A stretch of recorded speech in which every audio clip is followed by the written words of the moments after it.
Family abandoned me because sister blames me for her divorce. Years later, I get an email out of nowhere explaining me everything with proof, so I ruined her life with it. Almost 7 years ago, my family cut me out of their lives and kicked me out of the house. I, 29, was 22 at the time and wasn't financially stable enough to rent an apartment on my own. What had happened was so sudden that I had no time to prepare myself for it mentally or financially. The reason behind all this was my sister, Amanda, 37. My sister and I have never been close due to the significant age gap between us. She got married to her boyfriend James, 39, of 3 years when she was 27, and they were married for 3 years. They got divorced 3 years into their marriage because Amanda accused James of having an affair with one of my friends. I had been living with my parents after college, since I just started working and wanted to save some money before I moved out. My parents were okay with that arrangement until my sister announced her divorce. She came back home one day, crying hysterically, and announced that she'd filed for divorce because her husband had been cheating on her for 6 months. Then she went on to throw me under the bus for introducing my friend, Sandra, 28, to him. Sandra was trying to gain weight, and since James was a certified dietitian, he agreed to help her out. I had introduced her to him, and apparently, she was the one James had been cheating on my sister with. I was shocked that this was happening, because even though Sandra and I weren't close, I knew for a fact that she was a good woman and would never get involved with a married man. Besides, cheating was out of character for James as well.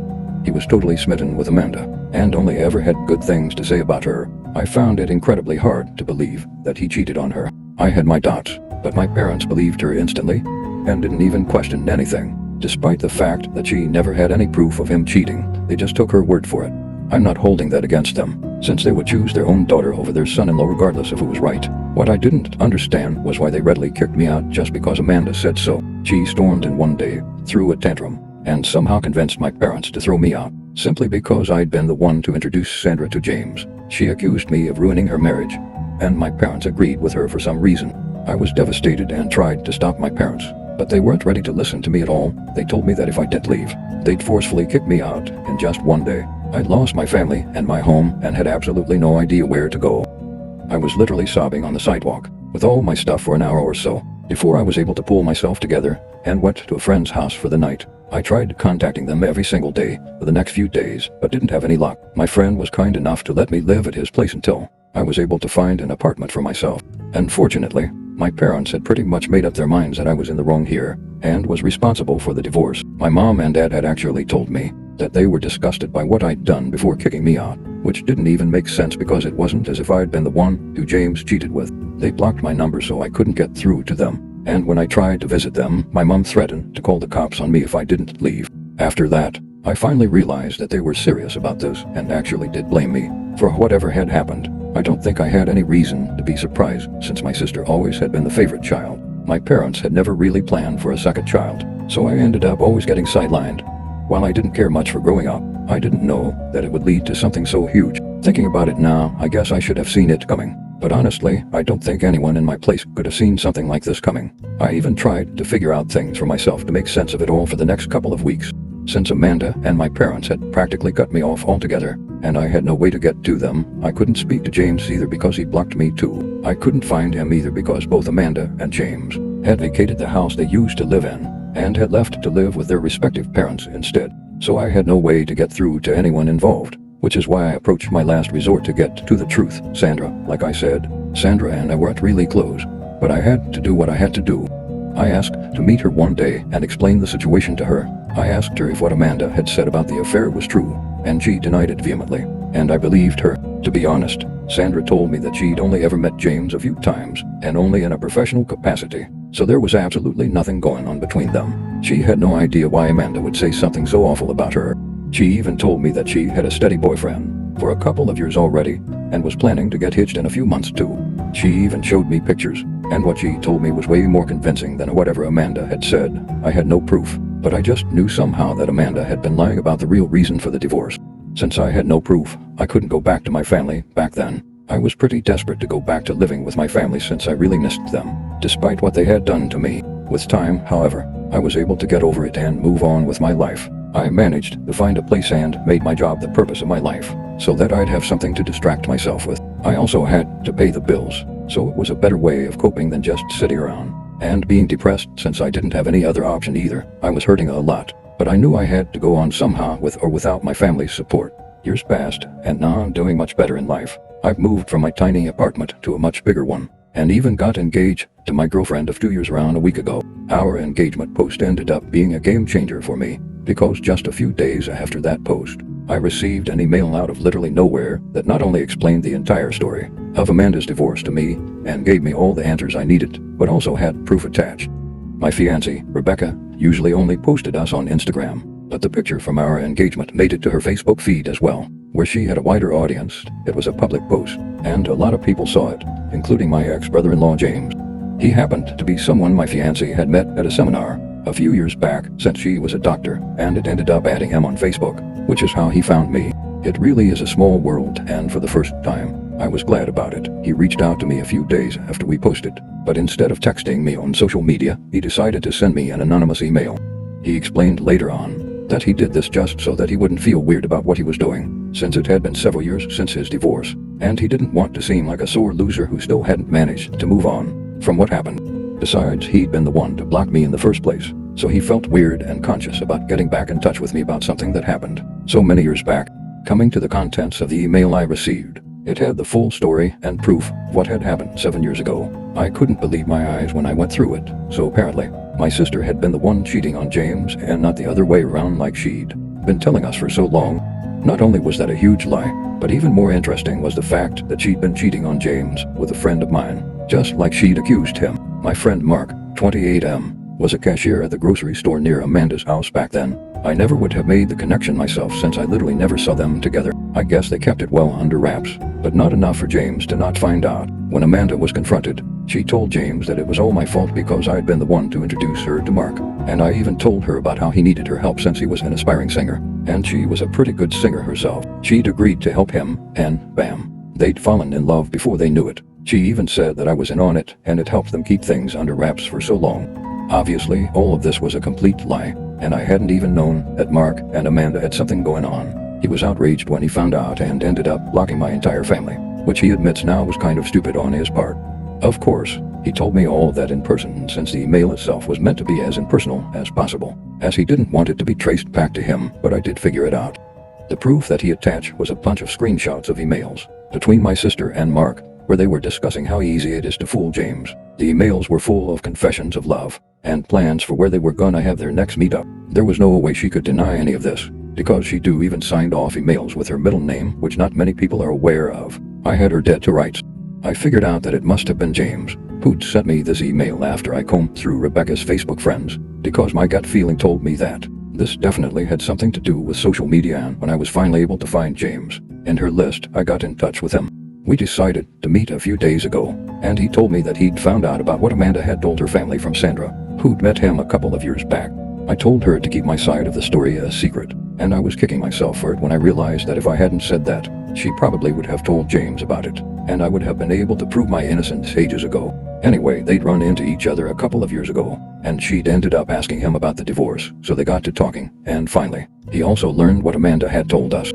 He confessed that he wanted to talk to me about it and tell me the truth, but didn't because he felt weird. I swear if James wasn't so easily embarrassed, my life would have been a lot easier to deal with. I did forgive him, though, since I needed his help to absolutely destroy my sister, and I knew he'd be on board with it as well. Amanda had definitely been lying to my parents, so she'd have financial support during her divorce, and had even thrown me under the bus, for good measure because she'd known that one conversation with Sandra, and I'd know the truth. I couldn't wrap my head around the fact that someone, especially someone who was related to me by blood, could be this selfish. I'm sure she'd never bother to set the record straight either, and my parents had just lapped up whatever lie she'd been feeding them during her divorce. She'd known that if the truth about her being the cheater had been revealed to our parents, she would have been in big trouble, and she just couldn't risk that. Well, too bad, but it was finally out now, and I was going to use it to ruin her life, just like she'd ruined mine all those years ago. I didn't know if my family lived in the same house, since I hadn't visited them for 7 years, but as luck would have it, they hadn't moved. I confirmed with an old neighbor of mine before showing up, and was glad to learn that Amanda was still living with them. That wasn't very surprising to me, because Amanda always had been a lazy bitch and hated doing any work herself. So if she had the option of living with her aging parents and making them do all the chores for her, she would definitely do it. Anyway, 2 days back, James and I just showed up without warning at their house. My mom opened the door, and we barely even gave her any time to register what was happening before we walked in. My dad and Amanda were also present in the living room. and we were one happy family again, but not for long. Their expressions soured just as soon as we entered. My dad began to threaten us immediately, and said that he'd call the cops if we didn't get the hell out of his house. I shot right back, saying that he was free to do whatever he wanted to do, but only after he'd read the documents that we were about to show them. My parents looked incredibly confused, but Amanda looked like she was gonna barf, and excused herself so that she could go to her room. I thought she was trying to escape, but there was no point in doing so anyway. James went on to show the divorce documents, and the screenshots of Amanda and Mark's emails, while I explained the real story. James also told my parents how Amanda had to give up our family heirloom, my grandmother's diamond ring, in the settlement because she couldn't afford to pay him the money. Since she's a high school teacher, she had to sell the ring instead. My parents were already horrified by what we told them, and that was just the cherry on top. We watched the drama unfold as my dad demanded an explanation from Amanda for all that had happened, when she still tried to lie and cover up the truth. Despite all the evidence against her, my dad promptly kicked her out. He packed her stuff for her and handed over the bags to her, then told us all to get the hell out of their house.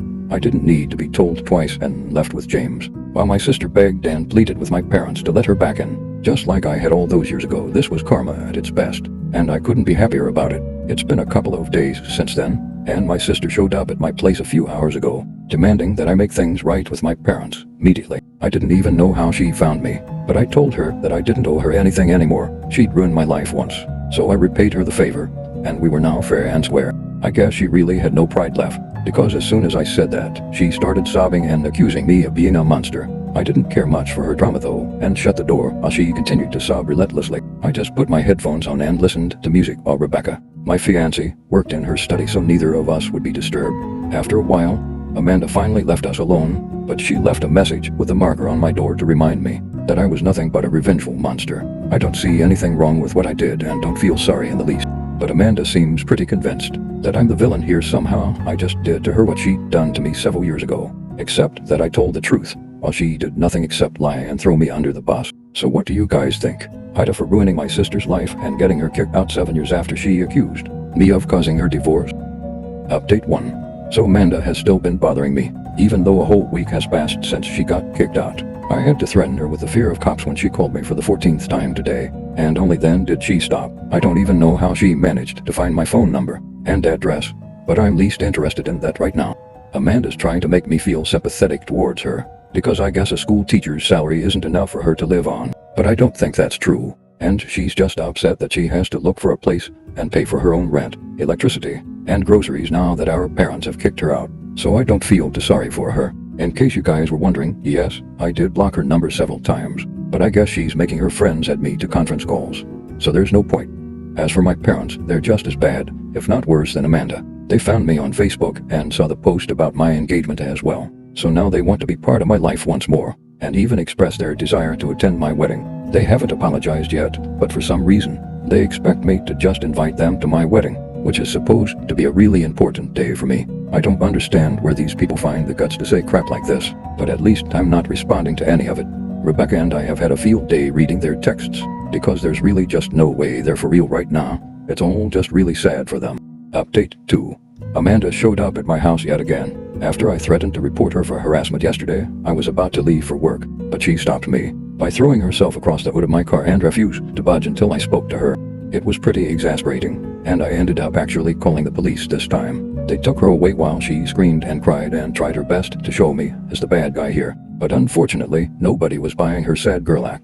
It took some time to press charges against her, but as soon as I got it done, I left for work because I didn't want to let this little incident ruin my day. I was sure my parents would bail her out anyway since she was their favorite, and I turned out to be right as well. My parents, after bailing her out, sent me a lengthy text about how I was being way too harsh on them for an honest mistake that they'd made almost a decade ago. It was hilarious, because nothing about what my sister and parents had put me through was either honest or even a mistake. They knew what they were doing and were definitely aware of how cruel they were, but that didn't stop them from throwing me out onto the street, in spite of knowing that I had no other place to go. So now that I can do the same to them, I don't see a reason to be forgiving and kind. I texted my parents back, saying that they'd lost any right to tell me what I could and couldn't do 7 years ago, so they better stop deluding themselves. I haven't blocked them yet, since I haven't had the time to check my messages, but I will soon, hopefully. Then I'll be rid of this entire family for good. Update 3. I just got back home from work and checked my socials, only to see that my parents have yet again sent me another long message. Rebecca and I went through it together, And I swear this was the funniest thing I've ever read. I guess the poor folks don't even know that I'm not even hurt by anything they say or do now. I'm just laughing at how delusional and pathetic they are. Apparently, they still believe that we're family and told me that they've taken Amanda back in with them and have decided that both their kids deserve a second chance, as if I'd ever been in the wrong at all. So while they'd taken my sister back in, they also expected me and Rebecca to come to their house sometime soon for dinner, and so we could sort out our differences in a civilized manner before the wedding. Bold of them to assume that I'd even want them at my wedding in the first place. We had a good laugh about their stupid message, and after that, I wrote right back saying that I wasn't interested in the slightest in anything that they'd invited us to, and I was just fine living away from them like I had for these past 7 years. They'd shown me that I was better off without them, and I was forever going to be thankful for that. I didn't need them anymore, and neither did I want their so-called forgiveness, so they could peacefully continue to play happy family with my sister like they had been for the past years. With that last text, I blocked them once and for all because I didn't even want the last anymore. I was done, and I was out. I'm sure they'll try to get back in touch with me one way or another soon, but too bad for them. I'm not having it anymore. Rebecca is the only family I need now, and I'm happy with just her. My parents and my sister have unfortunately never been able to look beyond themselves, and I highly doubt that they ever will. So the next time they get in touch with me, they'll be speaking to my lawyer as well, and that's a promise I'm keeping.